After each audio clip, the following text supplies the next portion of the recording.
నకిలీ పొదుపు సంఘాల సృష్టి వెనుక ప్రైవేట్ వ్యక్తుల పాత్రుందా?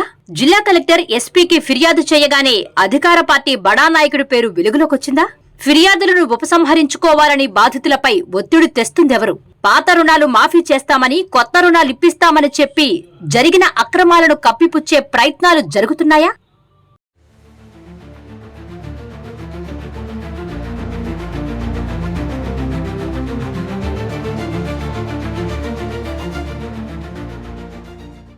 మెప్మా అధికారులతో ప్రైవేట్ వ్యక్తులు కుమ్మక్కై తన అనుమతి లేకుండానే నకిలీ పొదుపు సంఘాలు సృష్టించి లక్షల రూపాయల రుణాలు తీసుకున్నారంటూ జిల్లా కలెక్టర్, జిల్లా ఎస్పీకి సోమవారం ఫిర్యాదు చేసిన నెల్లూరు అర్బన్ పరిధిలోని వెంకటేశ్వరపురం, భగత్ సింగ్ కాలనీకి చెందిన ఎస్సీ, ఎస్టీ మహిళలపై ఇప్పుడు ఫిర్యాదులు ఉపసంహరించుకోవాలంటూ ఒత్తిళ్లు మొదలయ్యాయని బాధితులు ఆరోపిస్తున్నారు. మెప్మాకు చెందిన అరుణా భవానీ, ఆర్ఎం ఇందిరాతో పాటు ఆర్పీలు మరికొందరు అధికారులు ఫిర్యాదులను వెనక్కు తీసుకోవాలని సూచిస్తున్నారు. అధికార పార్టీకి చెందిన ఓ బడా నాయకుడు మధ్యవర్తిత్వం చేస్తూ కేసులు కొనసాగిస్తే ఇబ్బందులు ఎదుర్కోవాల్సి వస్తుందని, ఫిర్యాదులు ఉపసంహరించుకుంటే పాత రుణాలను క్లోజ్ చేస్తామని హామీ ఇచ్చినట్లు సమాచారం.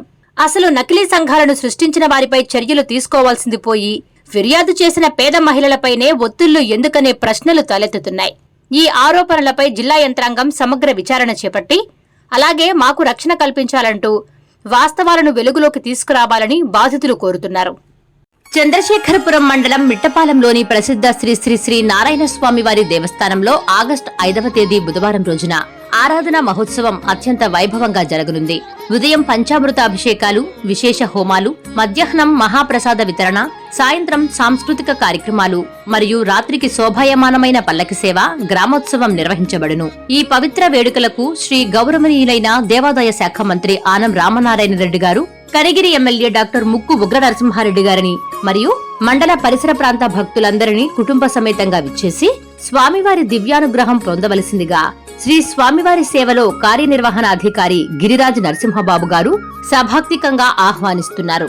Please subscribe SS News AP.